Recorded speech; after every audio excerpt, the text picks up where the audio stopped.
carregou nossas dores.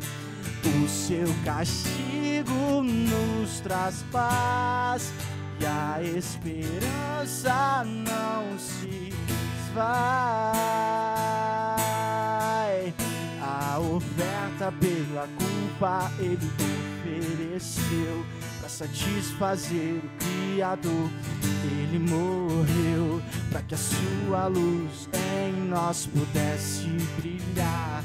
O Filho do amor se entregou em nosso lugar. E és o Cordeiro que pelos nossos pecados foi esmagado, sem dizer uma só palavra. Se entregou aos cravos e derramou sua vida até a morte, e provando a ira amarga pra nos dar sua doce graça, nos fazer viver. E és o Cordeiro que pelos nossos pecados foi esmagado, sem dizer uma só palavra. Se entregou aos cravos e derramou sua vida até a morte, e provando a ira amarga pra nos dar sua doce graça e nos fazer viver.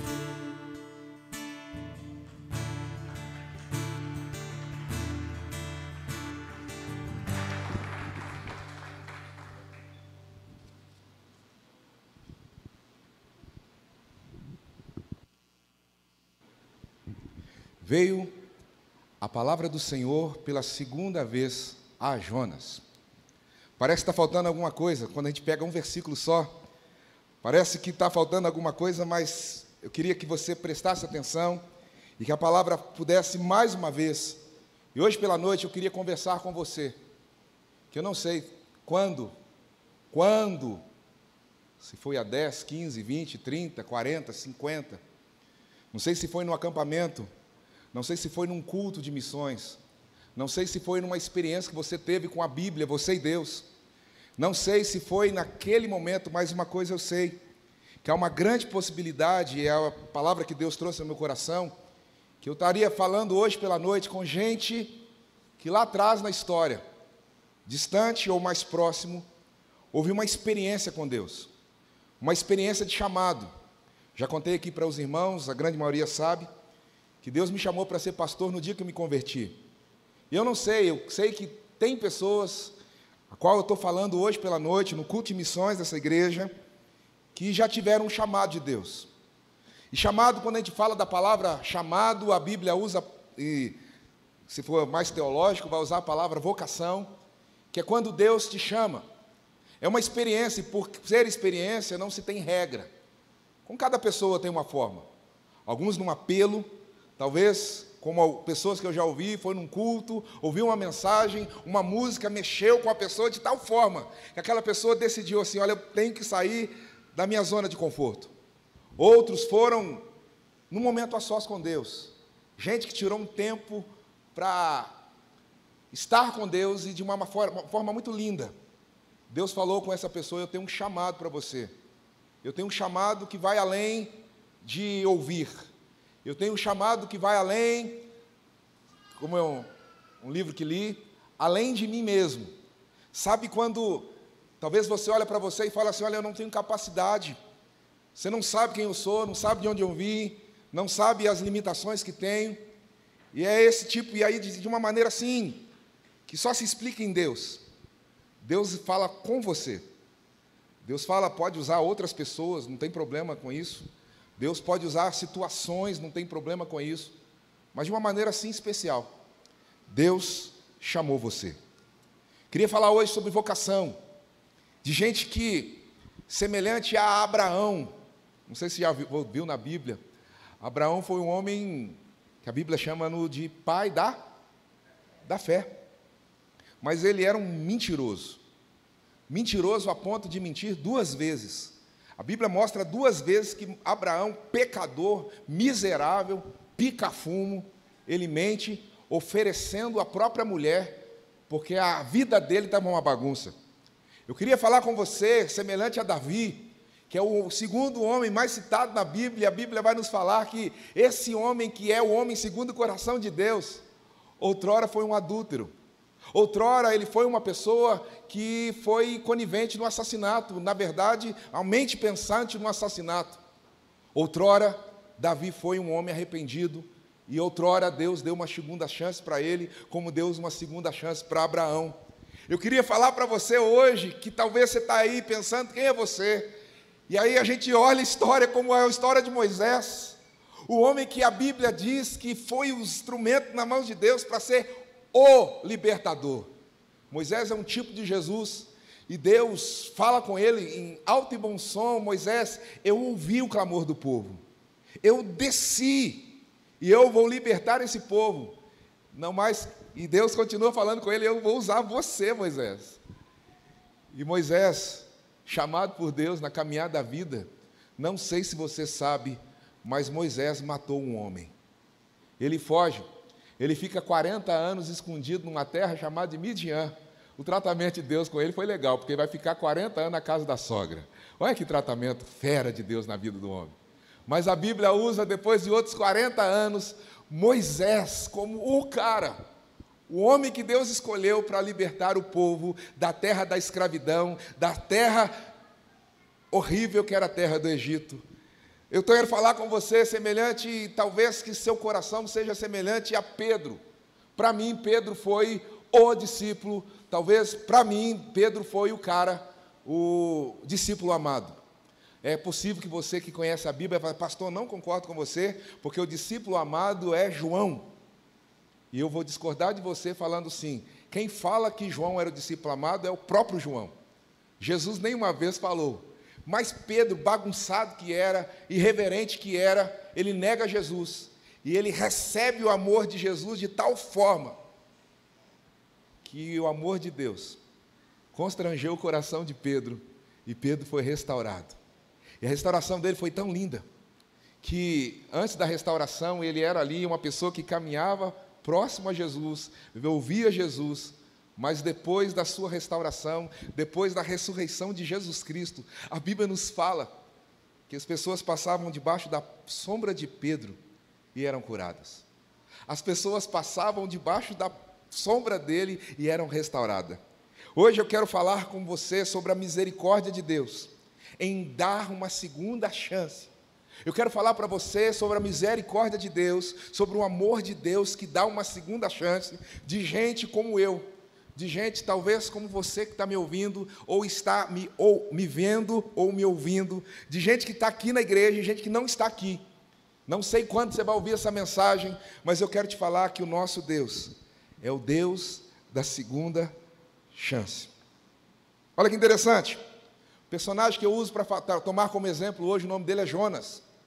E Jonas foi chamado por Deus para pregar o evangelho, pregar arrependimento a uma cidade chamada Nínive. Veio a palavra do Senhor sobre ele, e ele é chamado para pregar o evangelho a Nínive. Pensa aqui comigo, o que seria Nínive? Vamos pegar uma cidade do tamanho de São Paulo, entendeu? Uma megalópolis, a maior cidade da América Latina. E aí você pega uma força, talvez naquela época, e nessa época de Jonas, Nínive era a cidade mais poderosa, mais populosa, mais importante, mais estratégica. Jonas morava numa cidade chamada Jope, cidade pequena.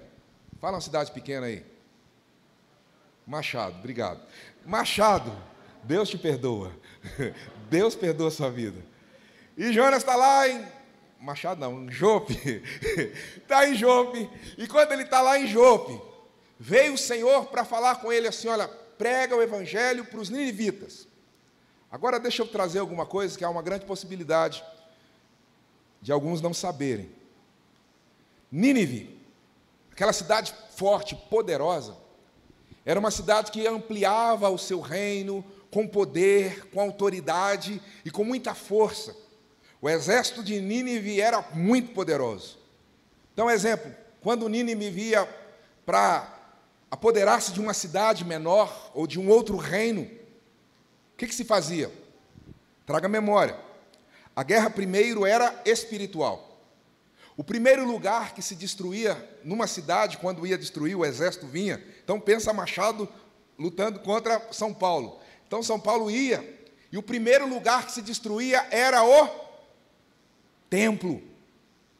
O primeiro lugar que se destruía era o templo, porque quando o povo estava sem direção de Deus, lugar de buscar a Deus, o povo se perdia. Presta atenção, Jonas era filho de pastor, profeta, e ele sabia que quando o exército inimigo vinha contra, o primeiro lugar que eles iriam atacar era a sua casa. E o que se falava era o seguinte: os jovens, adolescentes, homens, eram castrados, as meninas abusadas, os velhos eram machucados e sofriam muito. A grande maioria dos homens eram levados como escravos.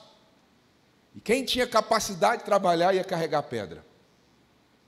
Pensa comigo, desde a sua primeira infância, quando ele começou a entender a vida, a história que se falava era o seguinte: se um dia os ninivitas chegarem aqui em Jope, um dia eles chegarem aqui, corre, Jonas, porque o primeiro a ser castrado vai ser você.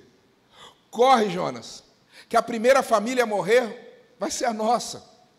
O nosso pai, Jonas, vai ser colocado como exemplo de guerra. Possivelmente vão cortar o pescoço dele e colocá-lo como exemplo de destruição e de derrota. E ele cresce com essa informação na mente: se um dia os ninivitas vierem, nós estamos acabados. E os ninivitas eram declaradamente inimigos do povo de Jope. Eles eram declaradamente o povo mais forte, e um dia aconteceria que eles viriam e fariam essa bagunça toda.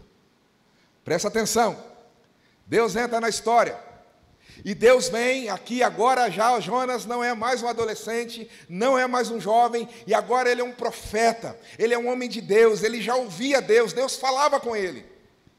E aí na sua missão, Deus vem e fala para esse homem chamado Jonas, e fala assim: Jonas, vá e pregue arrependimento em Nínive. Jonas ouviu Deus falar, e aí ele vai para o porto, e ele chega no porto, e tinha um navio que ia em direção a Nínive, e ele vai e olhou para Nínive assim, de lado, pegou o navio que foi para Tarse. É como se ele pegasse um navio em direção diferente. Deus mandou ir para lá, e ele foi para cá. E ele está fugindo de Deus. E me chama a atenção, porque ele está fugindo de Deus e entra naquele barco. E aquele barco tem uma tempestade, e ele está fugindo de Deus, e ele cai numa reunião de oração. Olha que coisa doida. Porque não sei se você se lembra do texto, todo mundo, os marinheiros estão orando, cada um a seu Deus, clamando, falando: Deus, o que está acontecendo? E quando está todo mundo clamando, cada um ao seu Deus, eles descobrem que o problema ali era Jonas. E aí Jonas é jogado para fora daquele barco, você conhece a história, e na hora que ele é jogado, aquele mar fica parado. Na hora que ele é jogado, ele vai e ele é abocanhado, comido por uma baleia. É comido por um grande peixe. Na verdade, o pessoal chama de baleia, no original é um peixe fêmea. Não diz que era uma baleia, diz que era um peixe, uma peixa, não existe esse nome, mas o fato é que ele é engolido por aquela peixona, e a peixona está lá, e Jonas está dentro da peixona. No capítulo de número 2, ele faz uma oração dentro do ventre desse peixe. Antes de falar da oração dele, e eu sei que tem gente que está me ouvindo, talvez você está fazendo essa pergunta aí: será que o pastor acredita mesmo que um homem foi engolido por uma baleia? Quero te falar com você que eu sou tão medíocre, e eu não quero de forma alguma ir contrário à palavra de Deus. Se a Bíblia me falar que Jonas engoliu a baleia, eu acredito porque é a palavra do Senhor. E quando eu conto aqui, eu lembro daquela história daquela dona muito simples. E aquela dona chegou um rapaz intelectualizado, de faculdade, que ouviu o professor da faculdade, aquela coisa toda, e aquela mulher muito crente, muito simples. E aquele rapaz chegou para aquela senhora e falou assim: ó dona, a senhora acredita mesmo que esse tal de Jonas aí foi engolido pela baleia? Aí a dona falou assim: acredito, a Bíblia diz que sim. Mas aí ele começou a fazer pergunta: mas a senhora acredita mesmo? E ele começou a dar aqueles argumentos da faculdade, que aquilo não era uma verdade, era um mito. E aquela mulher, não tendo resposta, ela respondeu assim: ô moço, eu não sei te responder não, mas um dia quando eu chegar no céu, eu vou perguntar para Jesus, e aí eu vou ter a resposta. Na verdade, não perguntar não, vou perguntar para Jonas se era tudo verdade. Aí o moço olhou para ela: mas dona, e se o Jonas não estiver lá? Aí a mulher olhou para ele: mas aí o senhor pergunta para ele lá no inferno, ele vai te responder certinho. Meu irmão, preste bem atenção, é no ventre do peixe que esse homem faz uma das orações mais quebrantadas na Bíblia. É no ventre do peixe que ele ora falando que ele era um miserável pecador e ele precisava ouvir a voz de Deus. É no ventre do peixe que ele se endireita falando: Deus, Senhor, tem misericórdia da minha vida.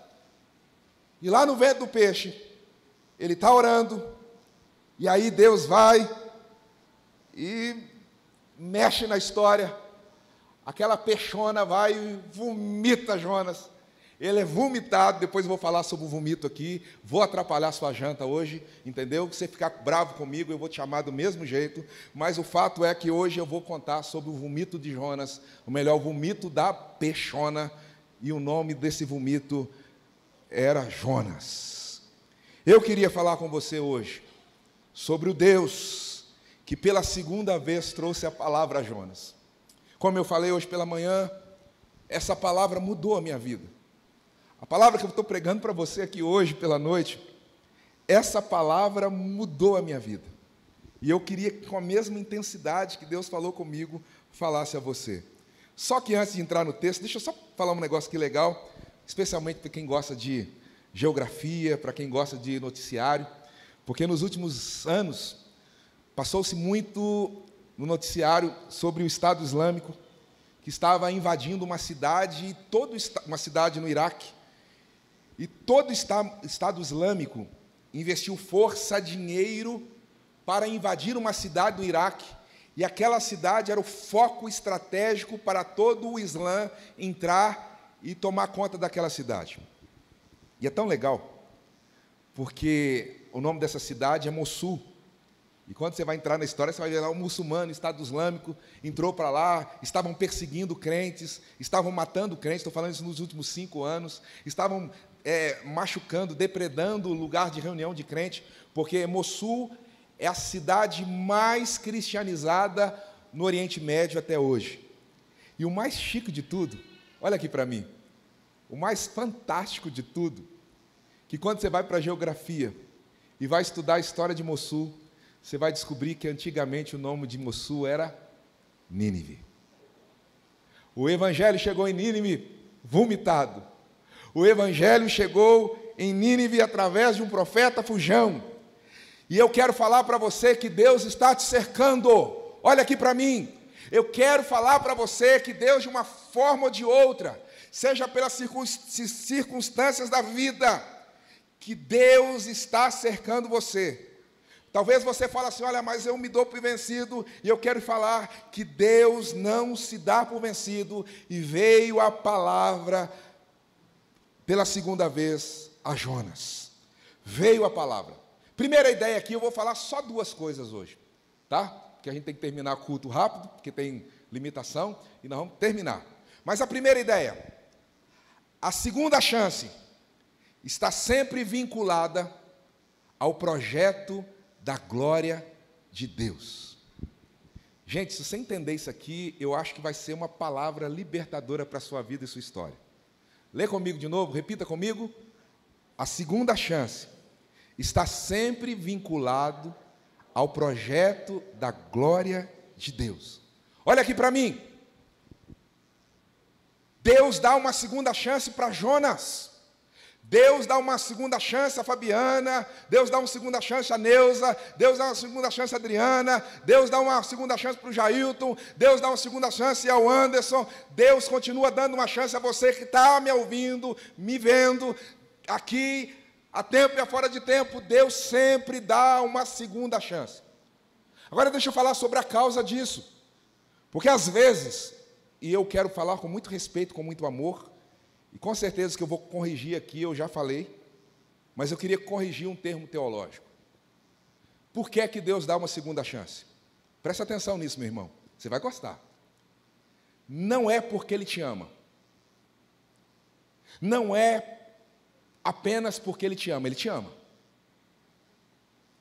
Não é porque Ele tem misericórdia de você, Ele tem misericórdia de você. Por que Deus me dá uma chance? Só por amor a mim? Não. Só por misericórdia a mim? Não. Não. Todo projeto de Deus está ligado à glória do nome dEle. O projeto não fica na sua vida, não fica na minha vida, é maior, é para a glória de Deus. O chamado de Deus não está apenas porque Deus me ama. Eu vou repetir isso para você entender. Não é apenas porque Deus tem misericórdia de mim, mas quando Deus dá uma segunda chance para o Giovanni, Deus está pensando em Diadema, Deus está pensando em São Bernardo, Deus está pensando a cada pessoa que está me ouvindo, Deus está pensando na Flávia, está pensando no Mateus, está pensando no meu vizinho, está pensando na pessoa que, através da minha segunda chance, vai ser alcançada através disso tudo. Estão me entendendo? Não é apenas por causa do amor que Ele tem por mim, não é apenas por causa da misericórdia, Ele tem misericórdia, Ele tem amor, mas o foco é a glória do nome dEle. Deixa eu explicar. Deus está chamando Jonas, e Deus dá uma segunda chance a Jonas, não é apenas porque Ele ama Jonas, Ele está pensando nas milhares de pessoas que hão de ser alcançadas, abençoadas, transformadas em Nínive. Ele está pensando em Mossul hoje, que é um dos lugares que manda mais missionários para o planeta. É a glória dEle. Preste bem atenção quando Deus te chama. Olha aqui para mim, irmão. Quando Deus te chama, não para em você. Quando Deus chama a sua vida, não para na sua vida. Ele está pensando nos frutos. Lembra de João 15? Ele está pensando naquilo que Ele há de fazer na sua vida, através da sua vida, através da sua descendência, através dos seus dons, através daquele que ministrou em você. Quando Deus te chama de novo, quando Deus te dá uma nova oportunidade, Ele está pensando assim lá na frente. É como se tivesse na nossa mão uma semente de feijão. Vamos chamar isso aqui de semente de feijão. Como é que é o nome disso aqui? Isso, não é álcool, semente de feijão. Eu tenho aqui uma semente de feijão. Eu mostro para todo mundo, tem uma semente de feijão. Está aqui, ó, o que é isso? Uma semente de feijão. Quando Deus está olhando para a semente de feijão, Ele está olhando para uma semente que vai para a terra, e ali na terra ela vai morrer, e ali ela vai nascer de novo, e ela vai brotar um brotozinho, verdinho, pequenininho, que vai dar outro broto, que vai crescer, e aquele broto vai ali germinar, e vai dar folhas, e vai dar flor, e vai dar ali outras dezenas e mais dezenas de sementes, que vai dar alimento para a gente, que vai ser energia para outros, que vai ser recurso financeiro para outros, que vai ser algo fantástico. Deus não para em nós, não é apenas amor e misericórdia, é um projeto para a glória dEle. Irmão, deixa eu contar uma história para você. Uma história que mexeu com o meu coração, com a minha vida nos últimos dias. Um homem chamado Edward Kimball. Alguém já ouviu falar nesse homem aqui? Permita-me contar a história desse homem. Edward Kimball era um professor de escola dominical. E na época dele, 1800 bolinha, já tinha uma crise igual a nossa igreja. O povo não vem na escola dominical para dormir ou para, sei lá. Aí o povo não foi. O Edward Kimball, professor de escola bíblica, tinha 2 alunos, E ele fez um chamado para o pessoal, vamos estudar a Bíblia, vamos estudar a Bíblia, vamos estudar a Bíblia. E o povo não deu bola para aquele homem. Aquele homem desanimado.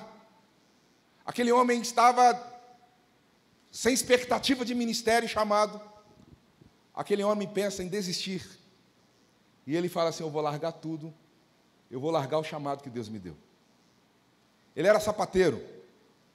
E sapateiro que era, trabalhando, um dia ele está lá trabalhando, chega um menino, um adolescente, e aquele adolescente fala assim, olha, eu estava lá na igreja, no dia que chamaram para a sala do Senhor, mas a sala do Senhor é só para adulto, eu sou adolescente, não posso ir na sua sala, posso te fazer um pedido?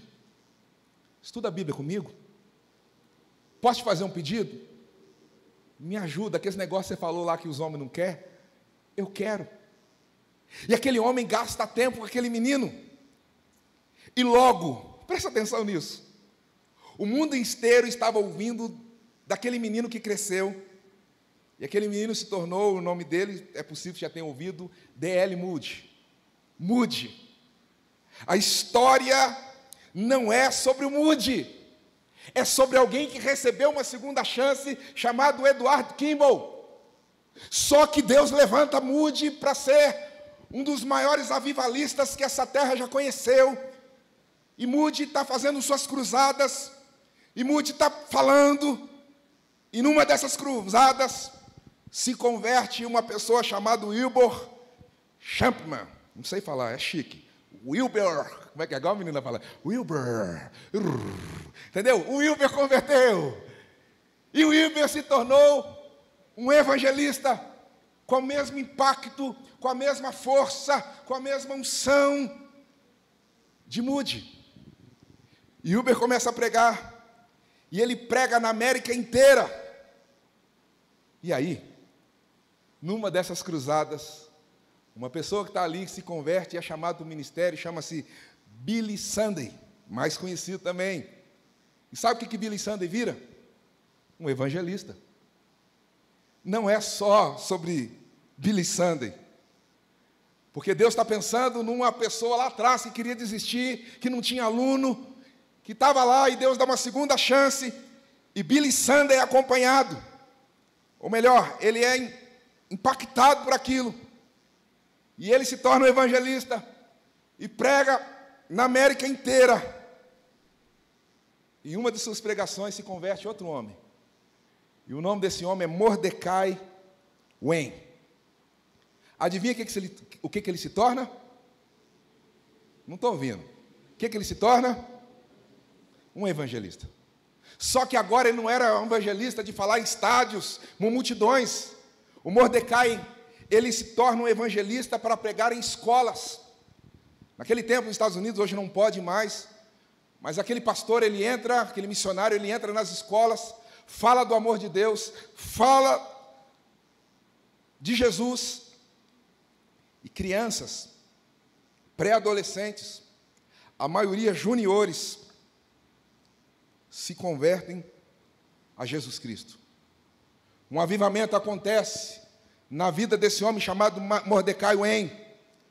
E nas escolas, um dia ele está pregando, e tinha um menino, ele está pregando na Carolina do Norte, e tinha um adolescente de 12, 13, 14 anos, não lembro a idade dele. E aquele menino está lá e ouviu falar de Jesus, ouviu o plano de salvação. E aquele adolescente de 11 anos levanta as mãos e fala assim: eis-me aqui, Senhor, eis-me aqui, Senhor. A professora se converte, e aquela escola ganha um presente.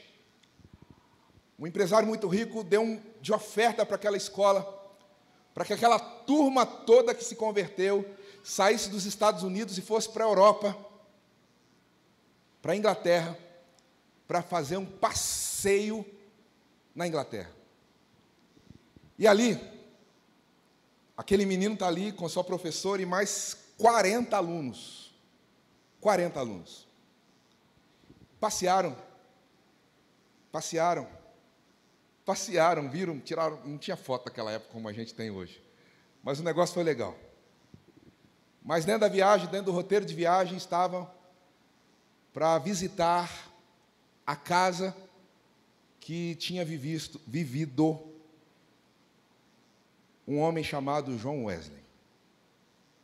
Entraram na casa de John Wesley, e quando está ali, e o pessoal falou, olha, esse lugar aqui, e tinha uma marca de joelho, ao lado de uma cama, era o lugar que John Wesley orava.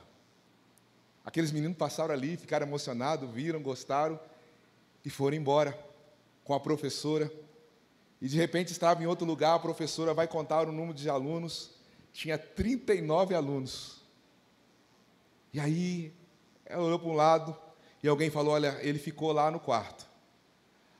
A professora vai e entra naquele quarto, que John Wesley orava, e a professora vai e fala assim, Billy Graham, vamos, todo mundo já foi, e ela respeitou porque ele estava orando, e Billy Graham de joelho estava lá falando, Senhor, faz outra vez, Senhor, faz outra vez, Senhor, faz de novo, e Deus levanta, no quarto de John Wesley, um menino que foi fazer uma excursão de escola, o maior evangelista do século XX, o homem quando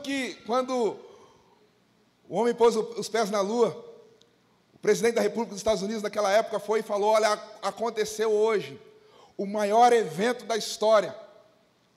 Billy Graham saiu, foi lá na Casa Branca e falou, não foi o maior evento da história. O maior evento da história aconteceu quando o Filho do Homem se encarnou e colocou os pés nessa terra. Até hoje, Billy Graham é conhecido, na verdade ele morreu alguns anos atrás, como o pastor da América. Foi pastor que abençoou, falou para 7 presidentes da República. E aí não para, porque eu estou falando da história de Edward Kimball, uma pessoa que estava desistindo, uma pessoa que não tinha aluno de escola dominical, uma pessoa que estava querendo parar, e não para só porque Deus ama Edward Kimball, não para só porque Deus teve misericórdia dele. O projeto é a glória do Senhor. 1962, um pastor, na verdade seminarista, recém-casado, sua esposa grávida, com 8 meses e meio, Billy Graham veio pregar no Brasil, e foi no estádio do Pacaembu, você nem falar esses troços de... Tá, foi lá, e esse seminarista, porque era seminarista, conseguiu um lugar para sentar lá na frente para ouvir Billy Graham. E lá o Billy Graham pregando, aquele seminarista levanta as mãos e fala assim, Deus, eu quero esse negócio na minha vida. Eu quero ser um evangelista. Eu quero ser um pastor, eu quero ganhar vidas. E aí ele foi falando com Deus, e aí ele falando para mim essa semana, Giovanni, e ele falando comigo, descendo lágrimas aqui. Giovanni, naquela noite, eu falava para Deus assim, Deus, eu quero ser um plantador de igrejas, eu quero fazer um acampamento, eu quero ganhar pessoas para Jesus. Pastor Isaías Garcia Vieira, o meu pastor, eu fui alcançado, cuidado, e não é por causa de um amor para uma pessoa, não é por causa de misericórdia, é uma pessoa, é por causa da glória de Deus. Consegue entender? Você não tem dimensão daquilo que Deus pode fazer na sua vida e na sua história. Talvez você está pensando assim, mas pastor, você não sabe quem eu sou. Mas eu quero te falar e nem quero saber, mas eu sei de um Deus que sabe, e Ele tem um chamado que não para só por amor, só por misericórdia, tem um projeto maior, e esse projeto maior é a glória do nome dEle. Amém, igreja? A glória do nome dEle. Segunda ideia, já era para estar terminando, Deus abençoe a minha vida. A segunda chance de Deus, geralmente nos visita nos lugares mais sombrios da nossa história. A segunda chance de Deus, geralmente, nos visita nos momentos onde a gente pensa assim, eu não tenho capacidade, eu não sou eu, entendeu? Pode falar comigo sobre a segunda ideia? A segunda chance costuma nos visitar nos lugares mais sombrios da nossa existência. Um pouquinho mais alto, por favor.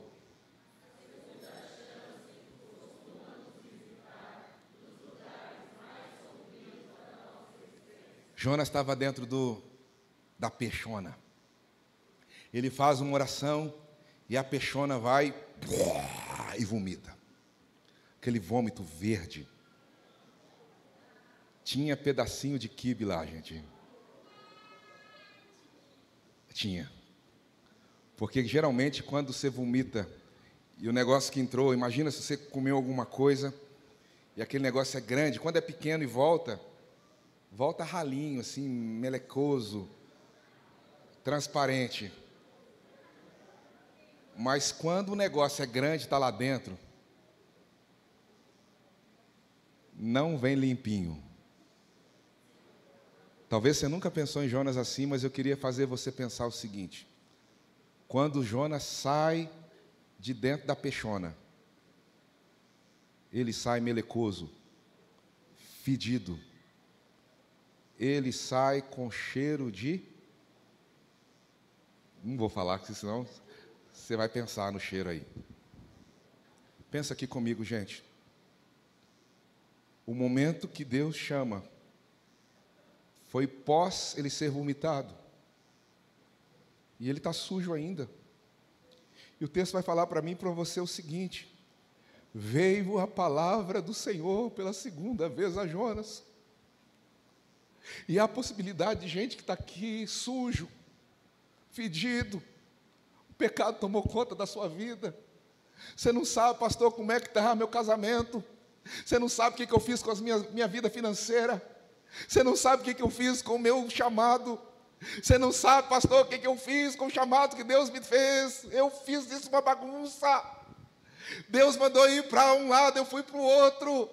Talvez você fale aqui, na verdade você está aqui me ouvindo, e você fala assim: pastor, eu não sei, você não sabe como é que eu estou, mas eu estou falando aqui de um homem que está sujo, fedido, verde, palmeirense, assim, é por isso que fala que palmeirense é porco, porque esse negócio aqui tem uma conexão com esse negócio, entendeu?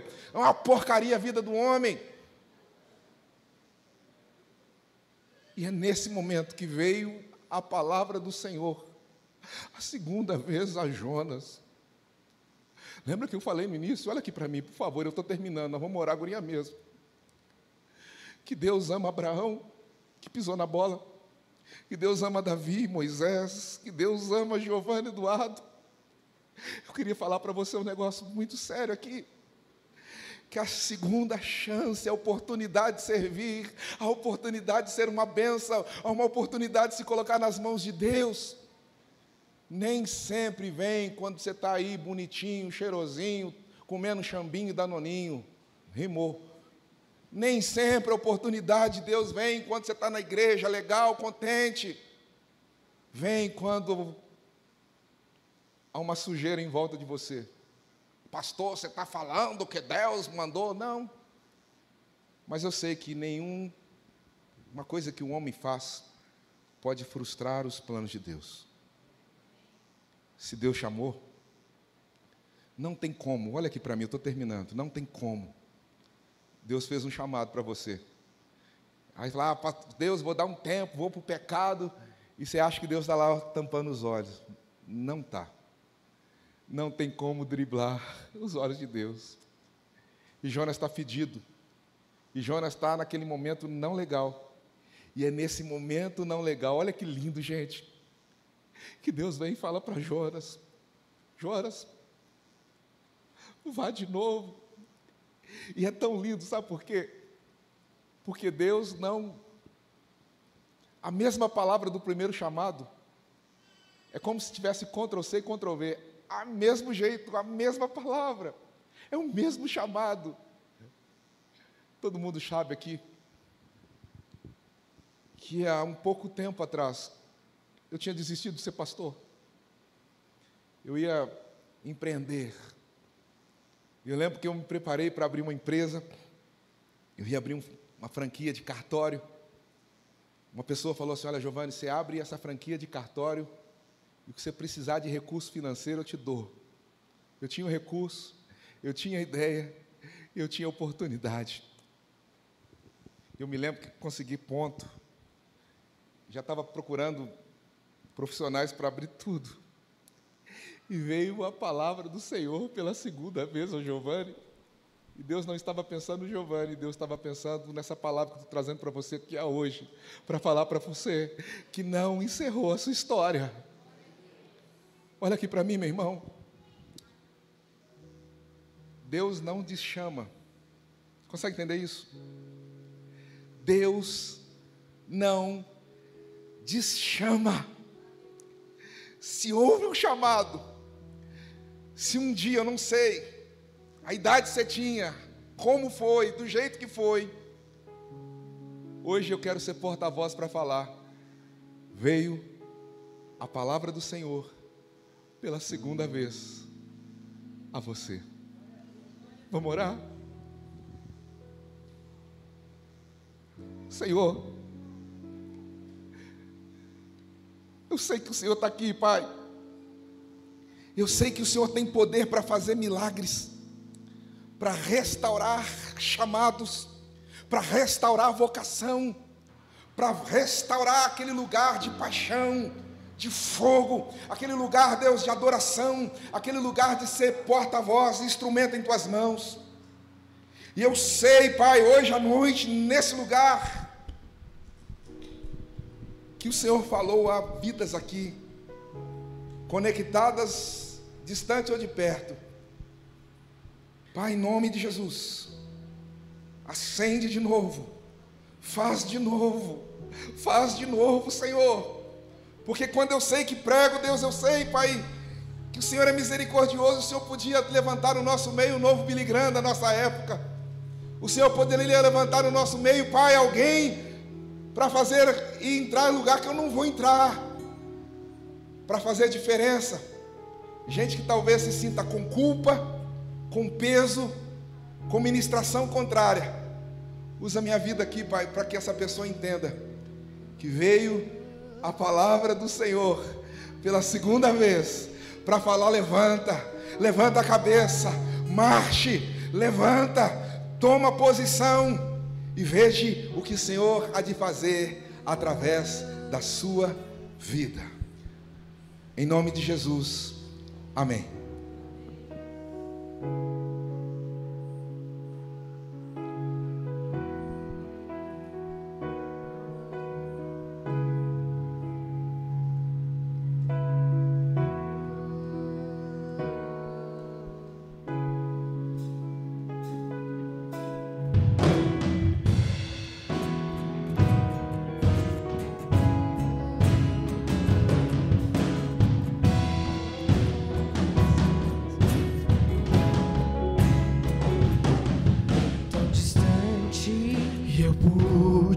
Chegar e tão cansado e ferido estou, e que saudade de ouvir tua voz, e que vontade de te abraçar. Estou voltando pros teus braços de amor.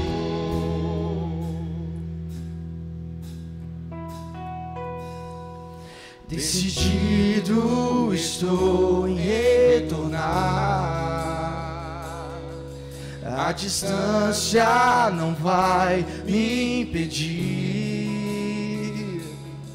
Eu correrei as montanhas e os vales, como a corça em busca das águas. Minha sede é maior que o mar.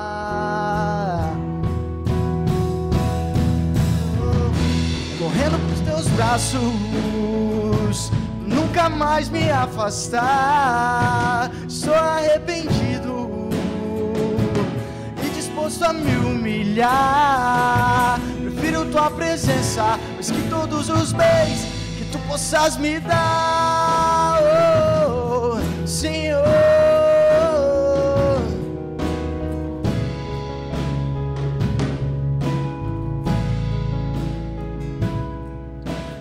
decidido estou em retornar. Vamos cantar juntos.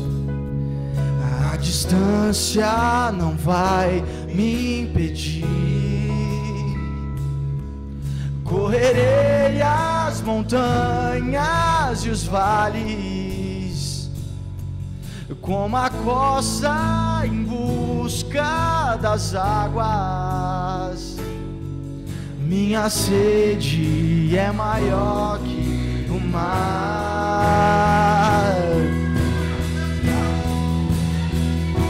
Correndo pros teus braços, pra nunca mais me afastar. Sou arrependido e disposto a me humilhar. Prefiro tua presença mais que todos os bens que tu possas me dar.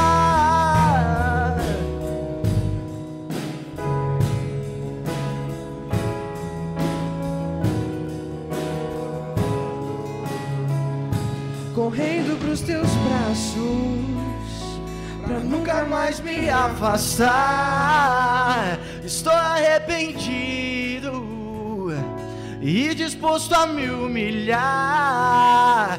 Prefiro tua presença mais que todos os bens que tu possas me dar, oh, Senhor.